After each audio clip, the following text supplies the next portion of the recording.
Умрага баргандарды бир Алла чакырат, бир шайтан чакырат дейт. Ушул туурабы? Мен Алла чакырганын билет элем, бирок шайтан чакырганын билбейм ал. Шайтан чакырбайт. Шайтан ал жердечи, умрага чакырып, наоборот тоскоолдук кылат ал.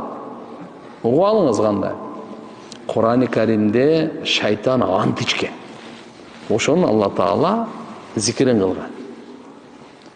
Я Алла, сенин түз жолуңа мен отуруп аламын деген. Лaqadanaka siratan mustaqim. Ушундай болуш керек. Мен аятты киши садакаланып алам. Сенин түз жолуңа, сиратакал мустaqim. Сенин түз жолуңа мен отуруп аламын деген да. Мааниси кандай? Ушу түз жолдон адамдарды мен адаштырамын. Сен тияка бар деп. Хазрет Мужахид рахматуллаху алейх адашпасам. Ушу киши тафсиринде айткан. Ошо кайсы жол дегенде Меккеге бара турган жол деген.